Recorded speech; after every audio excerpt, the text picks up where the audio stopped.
untuk menyelesaikan pekerjaannya di bumi ini.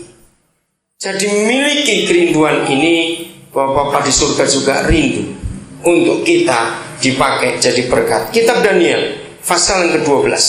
Bagaimana gereja itu harus bekerja? Judulnya apa? Daniel 12. Yang sudah ketemu? Daniel pasal 12. Judulnya apa? Akhir zaman. Jadi kapan itu? Kapan akhir zaman itu?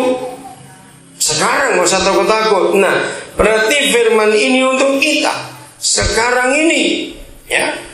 Saya akan baca ayat 1. Pada waktu itu, pada akhir zaman ini, juga akan muncul Mikael, pemimpin besar itu, yang akan mendampingi anak-anak bangsamu. Dan akan ada suatu waktu kesesakan yang besar, yang seperti yang belum pernah terjadi sejak ada bangsa-bangsa sampai pada waktu itu. Ini nubuatanku sudah disampaikan Tuhan Yesus di Matius 24. Bagaimana akhir zaman terjadi banyak kesulitan. Tapi jangan takut, saudara. Bapa di surga mengirim penolong untuk kita. Tetapi pada waktu itu bangsamu akan terluput, yakni barang siapa yang didapati namanya tertulis dalam kitab itu. Dan banyak orang, dan banyak dari antara orang-orang yang telah tidur di dalam debu akan bangun, sebagian untuk mendapat hidup yang kekal, sebagian untuk mengalami kehinaan dan kengerian kekal. Ayat 3. Ini yang Tuhan cari untuk akhir zaman ini. Dan siapa? Orang-orang bijaksana. Itulah kita, gereja Tuhan. Kalau saya ganti, dan gerejanya akan bercahaya seperti cahaya cakrawala, dan yang telah menuntun banyak orang kepada kebenaran seperti bintang-bintang tetap untuk selama-lamanya. Saudara, kita melihat kebenaran ini. Jadi inilah kerinduan Tuhan kita. Gereja itu bisa bercahaya di dunia ini. Ingat zaman dulu, sebelum ada teknologi sehebat sekarang.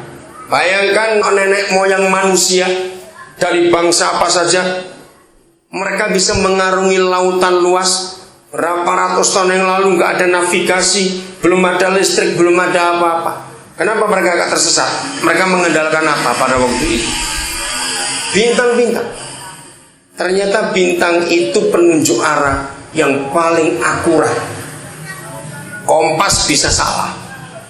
Anak-anak, kalian yang di SD masih ingat pelajaran sejarah di SMP? Bagaimana bintang-bintang bisa menunjukkan arah?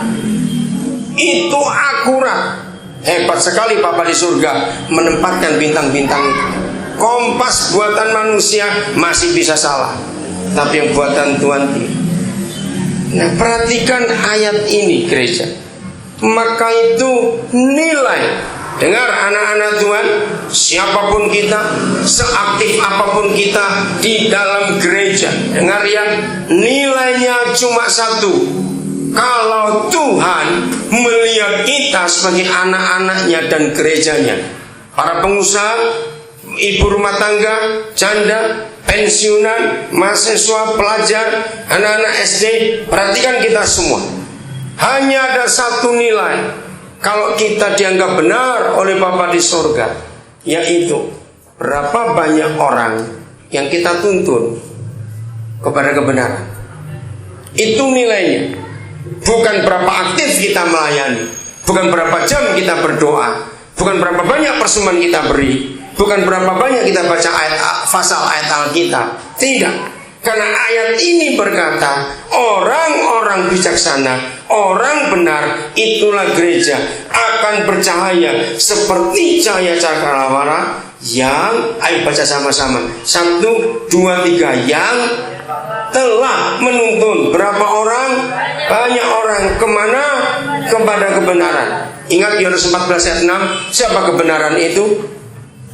Ayo, Yohanes 14 ayat 6. Akulah jalan, akulah kebenaran. Jadi siapa kebenaran itu?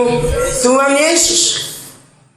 Bukan membawa orang masuk ke gereja, tidak, tapi menuntun orang kepada kebenaran. Beda. Gereja bukan kebenaran. Gereja itu lembaga. Kebenaran itu Tuhan Yesus. Jadi Tuhan tidak ingin kita membawa orang masuk ke gereja, tidak. Tapi Dia ingin kita menuntun orang kepada kebenaran. yaitu orang berjumpa dengan Tuhan Yesus. Itu yang Tuhan mau. Maaf, saya cuma cerita. Kemarin malam Mbak Petrus bersama Ibu, karena baru kemarin ketemu, sore kok malam, bertemu saya sejak anak mereka yang bungsu itu lulus. Lalu mereka cerita. Nah, saya cuma ngomong, saya nggak nyangka waktu itu. Saya masih ingat itu tanggal 5 Maret 2005. Kami buat acara untuk anak-anak muda di sebuah rumah makan seperti tempat ini. Tiba-tiba anaknya Mbak Petrus yang namanya Benny bersama istrinya masuk.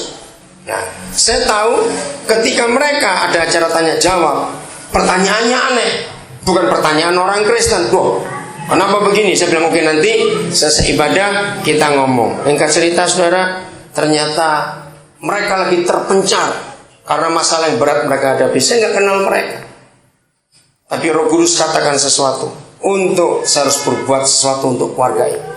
Lalu akhirnya mereka cerita, saya itu nggak tahu ada acara apa, cuma kami berdua lagi lewat, tahu di depan itu ada asyir anak-anak muda menyuruh kami masuk, ya kami masuk saja, tidak tahu kalau ada ibadah di situ.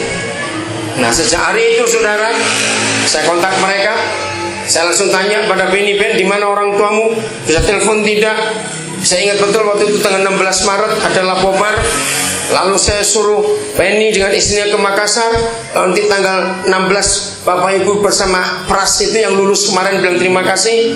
Itu mereka saya berangkat dari Jakarta. Nanti Benny bersama istrinya ketemu di Makassar. Akhirnya mereka tiba di Nabire tanpa mereka tahu apa yang terjadi. Saya nggak ngomong soal Tuhan, nggak ngomong soal gereja, nggak ngomong soal apa-apa. Saudara, 3 bulan kemudian, siapa dulu minta dibaptis? Pras, oh ya, Pras dulu minta dibaptis, saya lupa. Setelah Pras minta dibaptis, nggak lama lalu bapak ibunya. Nah, Benny lama lagi. Nah, saya nggak pernah ngomong apa-apa. Kalau saya ingat itu luar biasa.